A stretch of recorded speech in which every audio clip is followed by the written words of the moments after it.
सभी भोजन बनाने में लगे और दूसरी तरफ देखा महाराज जी पाने में लगे हैं भोजन। और जैसे जानकी जी की ओर देखा तो मस्तिष्क पर चिंता की लकीरें हैं। आकर के बोले कि देवी जी महाराज जी का भोजन ठीक ठाक चल रहा है कि नहीं। जैसे बात कही जानकी जी क्रोध में आए, बोले प्रभु अब आप हमसे कोई वार्ता ना करें तो ही ठीक है। भगवान ने कहा क्यों देवी, आप ही तो कहते थे कि जो भी ब्राह्मण भोजन करने आते हैं कराने में आनंद नहीं आता, थोड़ा बहुत पाते और चले जाते। आप ही तो कहते थे। बोले अरे ये कैसा ब्राह्मण आपने भोजन के लिए बुला लिया, इसने तो हमारी सारी श्रद्धा की टांग ही तोड़ दी। जितनी श्रद्धा थी इसने तो सब तोड़ दी। बोले देवी अब हम इसमें क्या करें। महाराज जी के पास में पहुंचे तो टेढ़ी नजर से महाराज ने देखा कि प्रभु क्या आज्ञा है, चले चले कर रहने गए।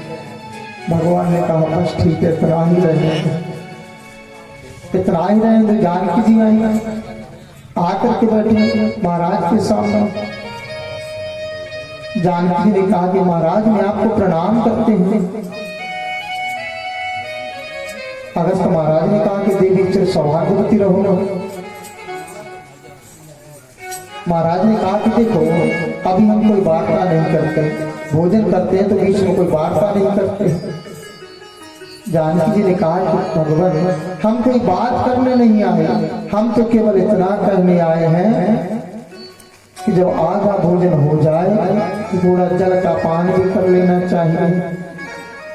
अगस्त्य ने कहा कि देवी जब हमारा आधा भोजन हो जाएगा तो हम जल का पान कर लेंगे, आप चिंता न करें। जानकी जी कहती इतने दिन हो गए और अभी कहता है कि आधा भोजन भी नहीं होगा। जब प्रभु ने मनाया कर दिया तो अगस्त महाराज ने क्या कार्य किया,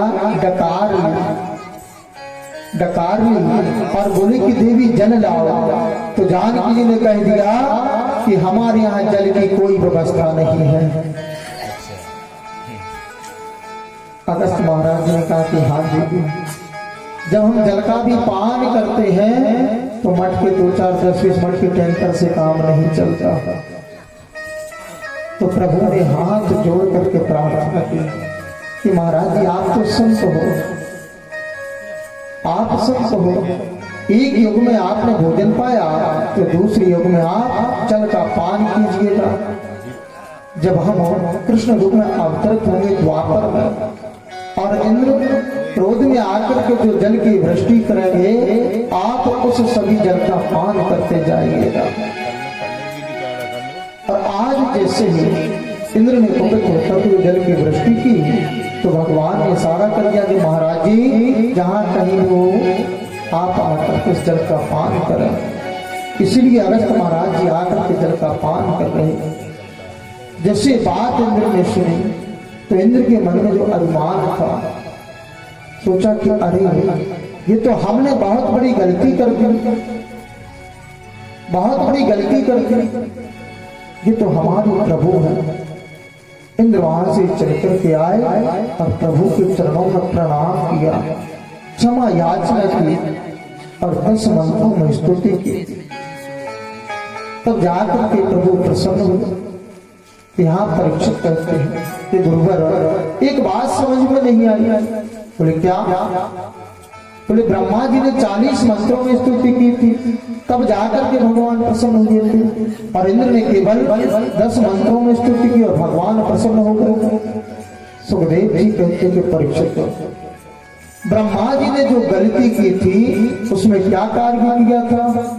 भगवान के सखा और बछड़ों को भगवान से दूर ले गए थे और इंद्र ने जो गलती की उसमें सभी सखा बछड़े ग्वालवाल ब्रजवासी भगवान के समीप में आ गए। इसी कारण से इंद्र को 10 मंत्रों में स्तुति करनी पड़ी।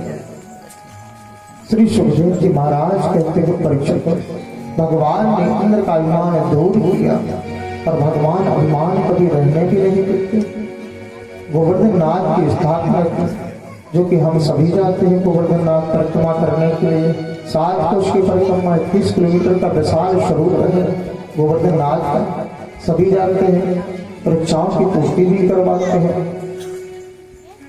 श्री सुखदेव जी महाराज कहते हैं कि परीक्षित हो, भगवान सुंदर लीलाएं करते चले जा रहे हैं और भगवान ने यज्ञ पत्नियों के ऊपर भी कृपा की, यज्ञ पत्नियों के यहाँ भोजन प्राप्त किया, सुंदर लीलाएं करते जा रहे हैं। श्री सुखदेव जी महाराज कहते हैं कि परीक्षित, भगवान तो करुणा के सागर हैं, प्रेम के सागर हैं और भगवान के जैसा प्रेमवान, दयावान, करुणा का सागर कौन हो सकता है। और प्रेम की चर्चा में श्री सुखदेव जी महाराज कहते परीक्षित एक सुंदर प्रसंग कहते हैं, जिसे रास का प्रसंग कहते हैं, तब रास लीला। और रास का प्रसंग जो बड़ा ही अद्भुत है। व्यास जी ने जो नवता भक्ति का वर्णन किया, उसके आधार पर जो व्यक्ति जीवन यापन करे और मन में विरक्ति लाए, प्रभु के चरणों में बसने का संकल्प ले और रास के प्रसंग को सुनने से पहले अपनी देह की सुधि बिसर जाए। रास के प्रसंग को सुनने से पहले देह की सुधि बिसर जाए, तब जाकर के व्यक्ति रास के प्रसंग को सुनने का अधिकारी होता है। और रास का प्रसंग जो है बड़ा ही सुंदर पवित्र प्रसंग है, ऐसी पवित्रता है। और भगवान ने जिन गोपियों के साथ में रास किया, उन गोपियों के बारे में थोड़ा हम चिंतन करते। गोपी का मतलब क्या? गो का अर्थ होता है इंद्रियां और पी का अर्थ है पीना।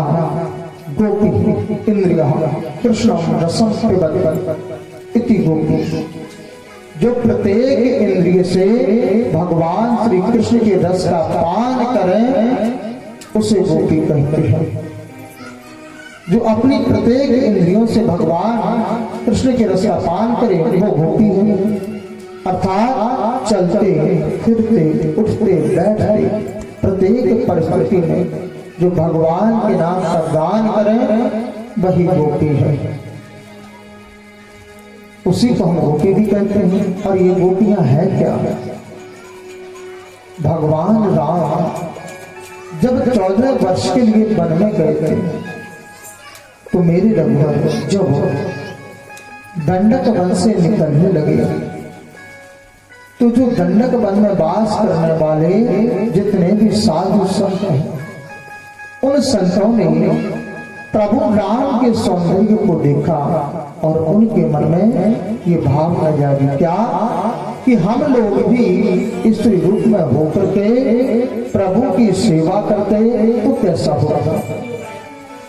वही दंडक वनवासी जो ऋषि हैं, वह सभी ऋषि आज ब्रज में गोपी बनकर के आए हैं। भगवान नारायण जब वामन का रूप लेकर के राजा बलि के यहाँ गए थे,